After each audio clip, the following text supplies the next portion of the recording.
Beowulf.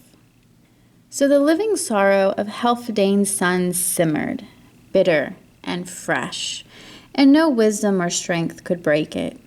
That agony hung on king and people alike, harsh and unending, violent and cruel, and evil. In his far-off home, Beowulf, Hygelac's follower and the strongest of the Geats, greater and stronger than anyone, anywhere in this world, heard how Grendel filled nights with horror, and quickly commanded a boat fitted out, proclaiming that he'd go to that famous king, would sail across the sea to Hrothgar now when help was needed. None of the wise ones regretted his going. Much as he was loved by the Geats, the omens were good, and they urged the adventure on.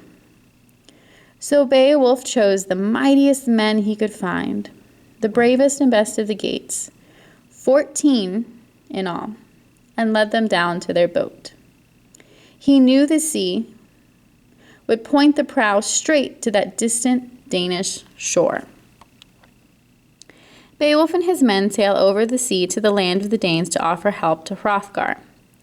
They are escorted by a Danish guard to Heorot, where Wulfgar, one of Hrothgar's soldiers, tells the king of their arrival. Hrothgar knows of Beowulf and is ready to welcome the young prince and his men. Then Wulfgar went to the door and addressed the waiting seafarers with soldiers' words.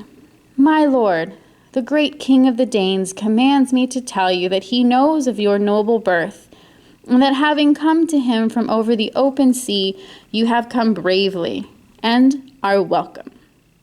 Now go to him as you are, in your armor and helmets, but leave your battle shields here and your spears. Let them lie waiting for the promises your words may make." Beowulf arose with his men around him, ordering a few to remain with their weapons, leading the others quickly along under Heorot's steep roof into Hrothgar's presence. Standing on that prince's own hearth, helmeted, the silvery metal of his mail shirt gleaming with a smith's high art, he greeted the Danes' great lord. "Hail, Hrothgar! Hygelac is my cousin and my king. The days of my youth have been filled with glory. Now Grendel's name has echoed in our land. Sailors have brought us stories of Heorot, the best of all mead halls. Deserted and useless when the moon hangs in the skies the sun had lit. Light and life fleeing together. My people have said, the wisest, most knowing, and best of them, that my duty was to go to the Danes' great king. They have seen my strength for themselves, have watched me rise from the darkness of war, dripping with my enemy's blood. I drove 5 great giants into chains, chased all of that race from the earth. I swam in the blackness of night, hunting monsters out of the ocean and killing them one by one. Death was my errand and the fate they had earned. Now, Grendel and I are called together, and I've come. Grant me then, Lord and protector of this noble place, a single request. I have come so far, O shelter of warriors and your people's loved friend. That is the one favor you should not refuse me. That I, alone, and with the help of my men, may purge all evil from this hall. I have heard, too, that the monster scorn of men is so great that he needs no weapons and fears none. Nor will I. My lord Hygelac might think less of me if I let my sword go where my feet were afraid to, if I hid behind some broad linden shield. My hands alone shall fight for me, struggle for life against the monster. God must decide who will be given to death's cold grip. Grendel's plan, I think, will be what it has been before, to invade this hall and gorge his belly with our bodies. If he can, if he can. And I think, if my time will have come, there'll be nothing to mourn over, no corpse to prepare for its grave.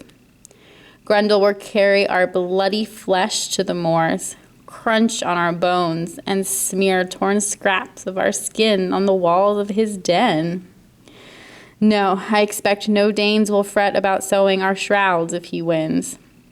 And if death does take me, send the hammered mail of my armor to Higelac. Return the inheritance I had from Hrethel, and he from Wayland. Fate will unwind as it must.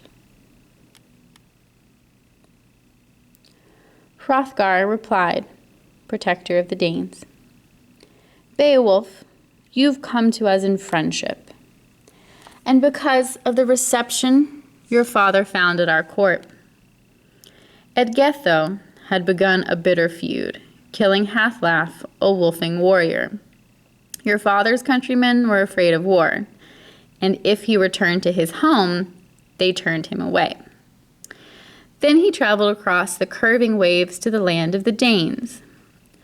I was new to the throne then, a young man ruling this wide kingdom and its golden city. Hrothgar, my older brother, a far better man than I, had died, and dying made me, second among Healfdene's sons, first in this nation. I bought the end of Edgetho's quarrel, sent ancient treasures through the ocean's furrows to the Wolfings. Your father swore he'd keep that peace. My tongue grows heavy, and my heart, when I try to tell you what Grendel has brought us, the damage he's done here in this hall. You see for yourself how much smaller our ranks have become, and can guess what we've lost to his terror. Surely the Lord Almighty could stop his madness, smother his lust. How many times have my men, glowing with courage drawn from too many cups of ale, sworn to stay after dark and stem that horror with a sweep of their swords. And then, in the morning, this mead hall glittering with new light would be drenched with blood. The benches stained red, the floors all wet from that fiend's savage assault.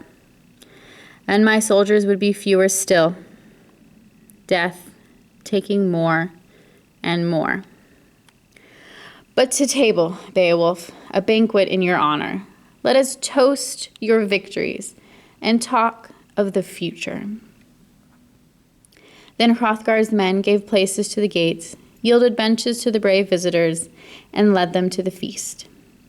The keeper of the mead came carrying out the carved flasks and poured that bright sweetness. A poet sang from time to time in a clear, pure voice. Danes and visiting gates celebrated as one, drank and rejoiced.